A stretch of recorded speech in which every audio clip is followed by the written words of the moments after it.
आज हमारी एक्सरसाइज है 10.5।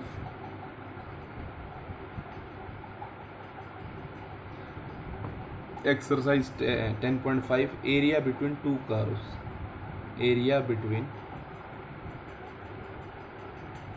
टू कर्व्स, हमें दो कर्व्स के बीच का एरिया फाइंड आउट करना है। तो इसमें क्या होता है कि सपोज करो आपने कोई भी दो कर्व बनाई, एक इस प्रकार का पैराबोला बन गया मान लो, और एक इस प्रकार का पैराबोला बन गया। तो हमारा जो बाउंडेड एरिया आया दोनों कर्व्स के बीच में वो ये आया। तो इसमें क्या कहेंगे कि अपर कर्व में से लोअर कर्व के एरिया को माइनस कर दो तो आपके पास ये एरिया बच जाएगा। क्या बच जाएगा? ये एरिया।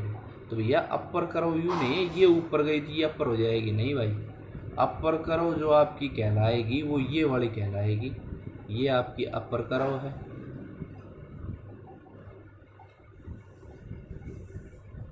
और ये वाली आपकी लोअर कर्व कहलाएगी। क्या कहलाएगी? Lower curve. तो अपर कर्व में से लोअर कर्व को माइनस करेंगे। आज ये ही अपना टॉपिक है, पूरी एक्सरसाइज में ये ही चलेगा। तो देखते हैं भाई क्वेश्चन नंबर 1। क्वेश्चन नंबर 1 क्या कहता है? क्वेश्चन नंबर 1 कहता है, देखें क्वेश्चन नंबर 1 कहता है find the area of region bounded by the parabola and the straight line. Parabola की इक्वेशन बेटा y square is equals to 4x and y is equals to 2x। पीछे exercise में क्या था, एरिया अंडर द कर्व था, तो उसमें एक कर्व दे देता था और उसके पॉइंट्स दे रखे थे कि यहाँ से यहाँ तक इंटीग्रेट करना है। इस एक्सरसाइज में क्या है बेटा, दो कर्व्स दे दी, तो इनके लिए सबसे पहले हमें इनका पॉइंट ऑफ इंटरसेक्शन निकालना पड़ेगा। क्या निकालना पड़ेगा इनका बेटा? पॉइंट ऑफ इंटरसेक्शन, जो कि आगे चल के इनकी लिमिट्स बन जाएंगी। क्या निकालना पड़ेगा? पहले पॉइंट ऑफ इंटरसेक्शन। तो देखो पॉइंट ऑफ इंटरसेक्शन कैसे निकालते हैं, किसी भी एक इक्वेशन से आप x या y की वैल्यू को उठाओ और दूसरी इक्वेशन में सब्स्टिट्यूट कर दो। तो मैंने भाई सेकंड इक्वेशन से y की वैल्यू 2x को उठाया, पॉइंट ऑफ इंटरसेक्शन निकालेंगे, पहली या दूसरी इक्वेशन से एक की वैल्यू निकालें और दूसरे में पुट कर दें। मैंने यहाँ से y की वैल्यू 2x उठाई, फर्स्ट इक्वेशन में पुट कर दी बेटा, 2x का whole square is equals to क्या बनेगा बेटा? 4x। अब आप इसको खोल लेंगे तो 4x square minus 4x is equals to 0। अब आपने यहाँ से 4x कॉमन निकाल लिया तो अंदर क्या बच गया? x minus 1। या तो x की वैल्यू 0 होगी या x की वैल्यू क्या होगी बेटा? 1। अगर जब x की वैल्यू 0 है तो चाहे आप पहले या सेकंड में पुट कर दें, आपकी y की वैल्यू आ जाएगी। सेकंड में पुट करो, जब x 0 है तो y भी क्या आएगा? 0। जब x की वैल्यू 1 है तो y कितना आएगा? 2। तो बेटा इसका मतलब आपका जो पॉइंट ऑफ इंटरसेक्शन आया, पॉइंट ऑफ इंटरसेक्शन इन दोनों कर्व्स का, वो कितना आया बेटा? एक तो 0 0 आया और कितना आया? 1,2 आया। ये दोनों कर्व्स कहाँ से गुजरेंगी? 0 0 और 1 2 से। अब इन इक्वेशन के बारे में थोड़ा थोड़ा ब्रीफ में हम बताएंगे कि फर्स्ट इक्वेशन किसको रिप्रेजेंट करती है, क्या है, कैसे है। ये मैंने आपको बता रखा है, मैं एक दो क्वेश्चंस में तो लिख पाऊंगा अभी। इक्वेशन फर्स्ट रिप्रेजेंट्स ए पैराबोला। पहली इक्वेशन जो किसकी है बेटा? पैराबोला की है, क्वेश्चन में बताया भी गया है। पैराबोला विद वर्टेक्स 0 0 एंड, इसका वर्टेक्स 0 0 होगा, एंड सिमिट्रिकल अबाउट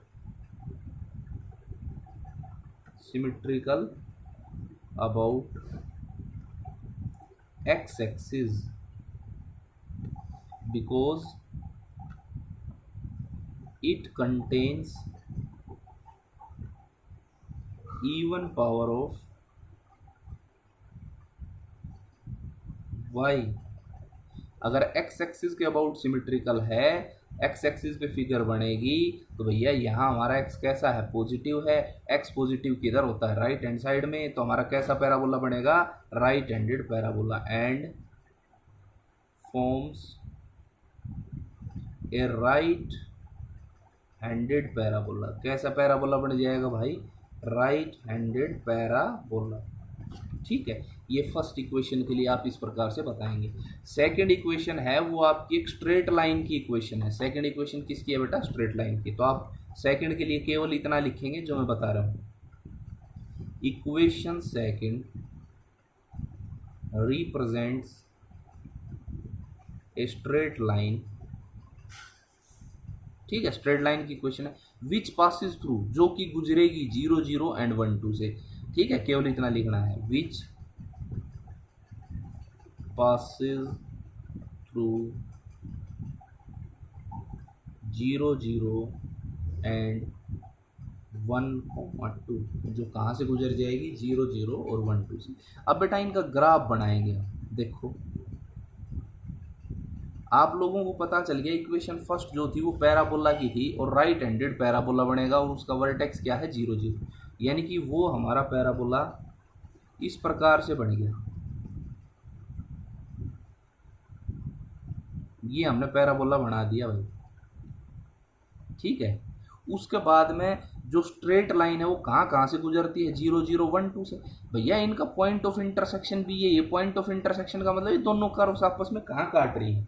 तो 0 0 सभी को पता है यहाँ लाई करेगा और 1 2 इस कर्व के ऊपर लाई करेगा, तभी तो ये आपस में काटेंगी। तो हम इन दोनों पॉइंट्स को मैच कर देंगे। अब हमारा जो बाउंडेड एरिया आ गया वो ये बना। ठीक है, एरिया बिटवीन टू कर्व्स। ठीक है, तो ये एरिया हो गया, इसको आप नाम दे दें OABC। हमने इसको नाम दे दिया। मैंने केवल एरिया बिटवीन टू कर्व्स में ये बताया कि अपर कर्व में से लोअर कर्व को माइनस कर दो, आपका रिक्वायर्ड एरिया आ जाएगा। तो आप कहेंगे कि यहाँ हमें अपर कर्व किसकी दिखाई दे रही? देखो बेटा इस एरिया में देखो अपर कर्व किसकी है? आप कहोगे जी अपर कर्व पैराबोला की है। तो आप कहोगे इंटीग्रेशन, और आप कहाँ से कहाँ जा रहे हैं? 0 से 1 पे जा रहे हैं और लिमिट आपने x वाली ली है। तो आप क्या कहोगे? इंटीग्रेशन y dx 0 से 1, और ये अपर कर्व किसकी बेटा? पैराबोला की। तो मैं यहाँ पैराबोला लिख दूंगा। माइनस इसमें से आपने घटाया है किसको? इंटीग्रेशन, तो आप 0 से 1 ही जाएंगे। किसको घटाया है? y dx, और ये y किसकी है? स्ट्रेट लाइन की। आपने इसमें से किसको घटा दिया? स्ट्रेट लाइन को। अब देखो इंटीग्रेशन 0 से 1, भैया पैराबोला से y की वैल्यू निकालें। y की वैल्यू कितनी आएगी? 2√x आएगी। कितनी आएगी बेटा? 2 times of √x dx, minus straight line से y की वैल्यू निकालें। स्ट्रेट लाइन से y की वैल्यू क्या है? 2dx, और लिमिट 0 से 1। अब आप इसका इंटीग्रेट कर दें। x की पावर 1/2 है तो ये 3/2 बन जाएगा। 2 इंटू में 2/3, और लिमिट कहाँ से कहाँ आएगी? 0 से 1, माइनस 2 इंटू में x का इंटीग्रेशन हो जाएगा x² 2, और इसके ऊपर भी लिमिट कहाँ से कहाँ है? 0 से 1। मन पकड़ना। अब ये इस 2 से 2 कट गया, 1/3 अपर लिमिट अप्लाई करोगे 1 की पावर कुछ भी बनाएगा -0। इसी प्रकार से ये 1 बन जाएगा, 1 का स्क्वायर 1 - 0। जब आप इसको हल करते हैं तो 1/3 -1 आता है, और जब आप इसका एलसीएम लेके इसको सोल्व करेंगे 3 आपका एलसीएम आएगा। देखो बेटा यहाँ मैंने थोड़ी गड़बड़ कर दी थी, दो ये इससे कैंसिल थोड़ी होना होगा। 2 2 4 बन जाएगा, 4/3, तो यहाँ आएगा 4/3। 3 अब आप एलसीएम ले लो तो 4 माइनस का 3 कितना हो जाएगा? 4 - 3/3, और आपका आंसर आ जाएगा 1/3 स्क्वायर यूनिट्स। कितना आ जाएगा? 1/3 स्क्वायर। शुरू करता हूँ भाई। नेक्स्ट क्वेश्चन है आपका क्वेश्चन नंबर 2। क्वेश्चन नंबर 2 कहता है बेटा कि find the area cut off from the parabola 4y = 3x² by the line 2y = 3x + 12। देखते हैं भैया, 4y = 3x², 4y = 3x², और लाइन की इक्वेशन दे दी है बेटा 2y = 3x + का 12। इसको आप इक्वेशन फर्स्ट मान लें, इसको सेकंड मान लें। हमें एरिया बिटवीन टू कर्व्स निकालना है, तो सबसे पहले तो वही पॉइंट ऑफ इंटरसेक्शन। वो पॉइंट ऑफ इंटरसेक्शन आपका किसका काम करता है? लिमिट्स का काम करता है। पिछली एक्सरसाइज में वो लिमिट्स डायरेक्ट गिवन थी, इसमें हम फाइंड आउट कर लेंगे। तो हमने बताया था बेटा एक इक्वेशन से x या y की वैल्यू उठाओ और दूसरे में पुट कर दो। अगर मैं यहाँ से y की वैल्यू या 2y की डायरेक्ट पुट कर दो, 2 इंटू 2y लिख लो इसको।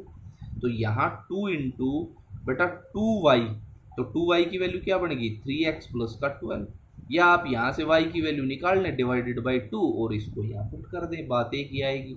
इज इक्वल्स टू क्या आया बेटा 3x स्क्वायर। जब आप इसको हल करते हैं तो ये बनता है 6x प्लस का 12 24 और is equals to 3x square. इन सभी को आप उधर ले गए तो 3x स्क्वायर माइनस का 6x और भैया माइनस का 24 इज इक्वल्स टू 0। 24 3 जा 72। अब इसको आप तोड़ें तो इसके फैक्टर बताओ कितने बने, कितने। जब हम इसके फैक्टर बनाएंगे तो भैया क्या बन जाएगा माइनस के 12 प्लस का 6 यानी 3x स्क्वायर माइनस का 12x प्लस का 6x माइनस का 24 इज इक्वल्स टू 0। अब आप यहाँ से 3x जब कॉमन निकालेंगे तो आपका अंदर बचेगा x माइनस 4 प्लस का 6 कॉमन, तो x minus 4 is equals to 0। जब आप इन दोनों में से कॉमन निकालेंगे तो x माइनस 4 और 3x plus 6 is equals to 0। Either this factor is equals to 0 तो x की वैल्यू 4 और this factor is equals to 0 तो माइनस 6/3 यानी ये कितना है माइनस का 2। अगर जब आप x की वैल्यू 4 लेंगे, 4 यहाँ पुट करते हैं, 4 3 जा 12 12 12 24 24 को 2 से डिवाइड कर दो दोबारा से 12 आ जाएगा, तो y की वैल्यू क्या बन जाएगी बेटा 12। आगे देखते हैं जब x की वैल्यू -2 लेते हैं तो ये -6 हो जाएगा, तो ये क्या बन जाएगा +6 को 2 से डिवाइड करोगे तो y की वैल्यू क्या आएगी 3। तो इसका मतलब जो आपका पॉइंट ऑफ इंटरसेक्शन आया, पॉइंट ऑफ इंटरसेक्शन वो कितना आया बेटा 4 और 12, दूसरा आया -2 और ये आपका पॉइंट ऑफ इंटरसेक्शन आ गया है। अब आप लोगों ने इन दोनों कर्व्स के बारे में बताना है कि ये कर्व किसको रिप्रेजेंट करता है, ये किसको। बेटा मैं डायरेक्ट आपको बोल के बता देता हूँ, आप है ना, या मैं शॉर्ट में लिख देता हूँ, आप देख लेना। भैया पहली जो इक्वेशन है फर्स्ट इक्वेशन वो किसकी है बेटा पैराबोला की, किसकी है पैराबोला की। उसका जो वर्टेक्स होगा वो 0 0 होगा, कितना होगा 0 0। सिमिट्रिकल अबाउट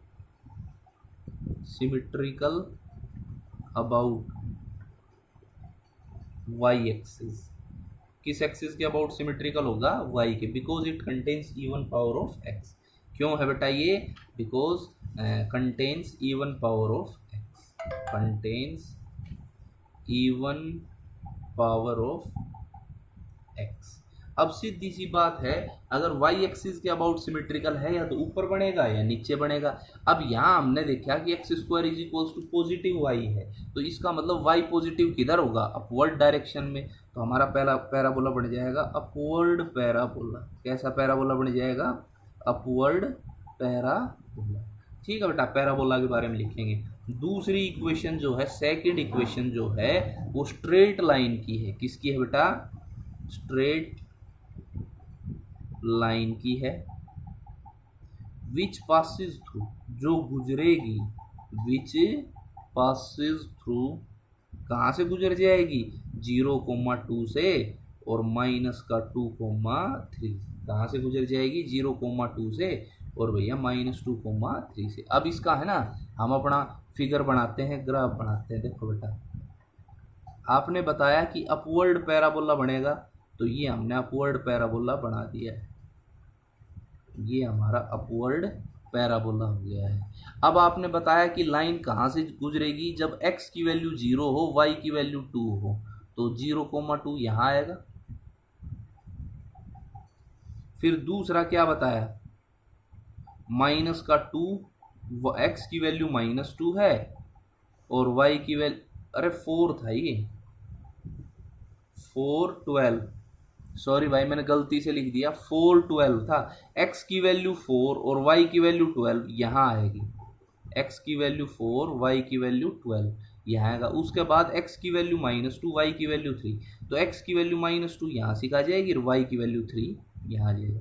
तो ये होगा माइनस का 2,3। अब इन दोनों पॉइंट्स को जब मैच करेंगे तो हमारा बाउंडेड एरिया ये वाला आएगा, ये हमारा बाउंडेड एरिया आ गया। इसको आप नाम दे दें ABCD, ये हमने नाम दे दिया। उसके बाद क्या होगा 412 है बेटा, ये 4,12 था, गलती से लिख दिया मैंने। अब इसके बाद अपर कर्व में से लोअर कर्व को माइनस कर दो, जैसा कि आपको फिगर में दिखाई दे रहा है कि अपर कर्व स्ट्रेट लाइन की है और लोअर कर्व किसकी है, पैराबोला की। तो आप क्या कहेंगे, अपना जो रिक्वायर्ड एरिया होगा वो क्या होगा, इंटीग्रेशन। अगर आप एक्स एक्सिस के अबाउट इंटीग्रेट करते हो तो लिमिट भी एक्स वाली लेनी पड़ेगी। तो -2 से 4 y dx स्ट्रेट लाइन, और इसमें से आपने माइनस कर दिया -2 से 4 y dx किसको, पैराबोला। तो देखते हैं भैया, इंटीग्रेशन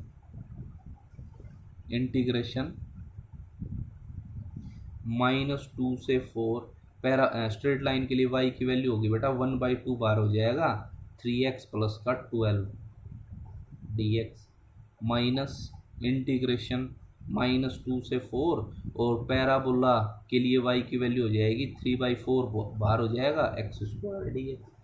जब आप इसका इंटीग्रेट करते हैं तो 1/2 आपका बाहर है, 3x का होगा 3x² 2, क्या बनेगा 3x² 2, इसके ऊपर लिमिट -2 से 4 प्लस 12 का बनेगा 12x और लिमिट -2 से 4 -3/4 और x² का होगा x³ 3 और लिमिट कहाँ से कहाँ -2 से 4।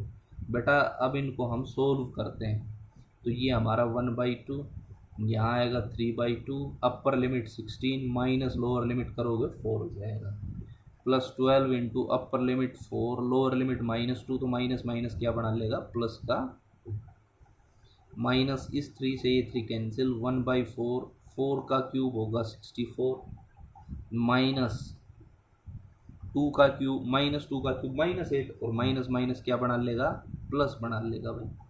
यहाँ देखिए कितना आया, यहाँ आया है मेरा 1/2 इंटू, देखो 12 बचेगा, 12 को 2 से डिवाइड करोगे 6 आएगा, 6 3 18 बन जाएगा, प्लस 4 और 2 6 की 12 से मल्टीप्लाई करोगे कितना आएगा 72 माइनस 1/4, 64 में आप 8 ऐड कर दो तो कितना हो गया 64 में 8 ऐड करोगे 72 हो गया 72। अब इसको आप कैंसिल आउट कर सकते हैं तो 4 1 जा 4 4 8 32। आपने इसको सोल्व किया बेटा तो ये बन गया 90 को 2 से डिवाइड किया तो आपका आया 45 में से आपने 18 को सब्ट्रैक्ट कर दिया, आपका आया 27 स्क्वायर यूनिट्स। आपने एरिया फाइंड आउट किया है तो कितना आएगा 27। थर्ड क्वेश्चन देखते हैं बेटा। थर्ड क्वेश्चन कहता है, क्वेश्चन नंबर 3 कि find the area of region included between the parabola y² is equals to x and the straight line x plus y is equals to, and the straight line x plus y is equals to 2, x plus y is equals to 2। इन दोनों curves के बीच का area find out करें तो आप इसको equation number first मान लें, इसको इक्वेशन नंबर सेकंड मान लें। फर्स्ट इक्वेशन से x के स्थान से हमने y² उठाया, इसमें सब्स्टिट्यूट कर दिया। जब आप y² प्लस y रखोगे ये -2 इधर हो जाएगा इज इक्वल्स टू 0। अब जब आप इसके फैक्टर बनाते हैं तो y² प्लस का 2y और माइनस का y -2 is equals to 0, factor बन गया आपके। y कॉमन आ गया, y plus 2 -1 common, y plus 2 is equals to कितना आया 0। यहाँ से y प्लस 2 कॉमन और y -1 कॉमन, तो आपकी y की वैल्यू एक तो -2 आई और एक बेटा कितनी आई 1। अगर मैं y के स्थान पे -2 पुट यहाँ करता हूँ तो x की वैल्यू क्या बन जाती है 4। तो एक पॉइंट तो मेरा आगा -4 कोमा -2। पहले भाई x वाला पॉइंट लिखेंगे और फिर y वाला, और y का कितना -2। इसी प्रकार से अगर y की वैल्यू 1 यहाँ रखता हूँ तो x की वैल्यू क्या आती है 1 आती है। तो हमारा पॉइंट हो गया 1 और 1। अब इसी प्रकार से आप बताओगे ये पैराबोला की इक्वेशन है। किसका इक्वेशन है? पैराबोला, जिसका वर्टेक्स होगा 0 0, सिमेट्री होगी symmetrical about x axis because even power of y। और कैसा पैराबोला बनेगा? Right handed parabola and forms a right handed parabola. Right handed parabola बना देगा भाई। उसके बाद आप कहोगे ये स्ट्रेट लाइन की इक्वेशन है। सेकंड जो है वो स्ट्रेट लाइन की इक्वेशन है जो कि गुजरेगी passes through, which passes through, कहाँ से गुजरेगी बेटा? 4 - 2 एंड 1 1। कहाँ से गुजरेगी? 4 - 2 से और 1 1 से। देखना भाई बहुत ही बढ़िया क्वेश्चन है। इसका जब मैं फिगर बनाता हूँ, ये हमने राइट हैंडेड पैराबोला बना दिया भैया। ये जो पॉइंट है ये इसका और जो एक अलग से लाइन खींचेगी उनका पॉइंट ऑफ इंटरसेक्शन है। इसका मतलब ये जो दोनों पॉइंट हैं इस कर्व के ऊपर लाई करेंगे। सपोज करो 1, 1 यहाँ लाई करता है, 4, -2 यानी y की वैल्यू नेगेटिव है और x कैसा है? पॉजिटिव है। तो x की वैल्यू 4 यहाँ भाई, जब x 1 यहाँ है तो y 4 यहाँ आएगा और y की वैल्यू -2 आप यहाँ से ले लें। तो ये पॉइंट आपका 4, -2 यहाँ कहलाएगा। अब इन दोनों पॉइंट्स को जब आप ज्वाइन करते हैं तो ये आपका बाउंडेड एरिया आता है। इस सवाल को बेटा बड़े ध्यान से करना है। ये आपका बाउंडेड एरिया आता है। कौन सा आ गया? ये आपका बाउंडेड एरिया। अब तक क्या होता था, हम x वाली लिमिट ले लेते थे बेटा। x वाली लिमिट इसलिए ली थी कि उसमें देखो बराबर हिस्सा होता था, या तो इस प्रकार से होता था तो स्ट्रेट लाइन ऐसे मिलती थी। अब इसमें तो क्या हो गया बेटा, थोड़ा सा आगे निकल गया एरिया। तो इसमें देखो आप क्या करो, आप इस पॉइंट को इससे ज्वाइन कर लो भाई, इसको इससे ज्वाइन कर लो। अब आप क्या करो कि y एक्सिस पे तो सेम डिस्टेंस जारी है सभी से। तो मैं क्या कहता हूँ, मैं इस कंप्लीट के एरिए में से और इसका एरिया अगर सब्ट्रैक्ट कर दूंगा तो केवल ये एरिया बच जाएगा। मोस्ट इम्पोर्टेंट क्वेश्चन है ये, केवल थर्ड क्वेश्चन ही ऐसा है जिसमें y के अबाउट इंटीग्रेट होगा और वो हमें फिगर से भी पता चल रहा है। तो आप कहोगे देखो यहाँ जो y की वैल्यू है वो कितनी है? -2। यहाँ y की वैल्यू क्या है? 1। तो आप कहोगे जी इंटीग्रेशन, मैंने क्या बताया, इसको नाम दे सकते हैं आप ABCDEO। मैंने बताया बेटा आप ABCDEO ए में से किसको माइनस कर दें? EDOBAOE को, इसको माइनस कर दें। यानी कि स्ट्रेट देखो, जब आप ये वाला एरिया लेते हैं तो इसके अंदर क्या आता है? ये स्ट्रेट लाइन आती है। तो इसका मतलब ये हुआ कि भैया x dy of straight line में से आपने माइनस किया है x dy किसको बेटा? और इसके अंदर किसकी कर्व आई? पैराबोला है, पैराबोला। और आप y के अबाउट इंटीग्रेट कर रहे हैं तो कहाँ से कहाँ गए? -2 से 1 गए, -2 से 1। ये आपका क्वेश्चन था, इसमें ध्यान रखना है। तो देखो इंटीग्रेशन -2 से 1, जब मैं स्ट्रेट लाइन के लिए x की वैल्यू निकालता हूँ तो मेरी आएगी 2 - y इंटू में dy -2 से 1। पैराबोला के लिए x की वैल्यू निकालता हूँ तो y² dy। अब आप लोग इसका इंटीग्रेट कर दें, आपका आंसर आ जाएगा। 2 का इंटीग्रेशन होगा 2y और इसके ऊपर लिमिट -2 से 1, माइनस y का इंटीग्रेशन होगा y² 2 और इसके ऊपर लिमिट भी है -2 से 1, माइनस y² का होगा y³ 3 और इसके ऊपर लिमिट है -2 से 1। जब आप इसको सोल्व करते हैं 2 × 1 और लोअर लिमिट लगाओगे तो वो -2 माइनस माइनस +2 बना लेगा। -1/2 भाई, अपर लिमिट 1, लोअर लिमिट -4 होगा क्योंकि -2 का स्क्वायर +4 की नेगेटिव से मल्टीप्लाई होगी तो नेगेटिव आएगा। और ये बनेगा -1/3, 1 का क्यूब 1 और -2 का क्यूब -8, लेकिन माइनस माइनस क्या बना देगा? प्लस। यहाँ आ गया 2 और 1 3, 3 3 2 जा 6, माइनस यहाँ बन गया बेटा माइनस का 3, माइनस माइनस प्लस का 3/2 और ये बन गया 9, 9 को 3 से तो माइनस का 3। अब बेटा इसको जब आप सोल्व करते हैं तो 6 और -3 तो 3 + 3/2। अगर मैंने 2 एलसीएम ले लिया तो कितना हो गया भाई? 3 2 जा 6, कितना हो गया? 6 + 3/2 कितना आ गया? 9/2 स्क्वायर यूनिट्स, 9/2 स्क्वायर यूनिट।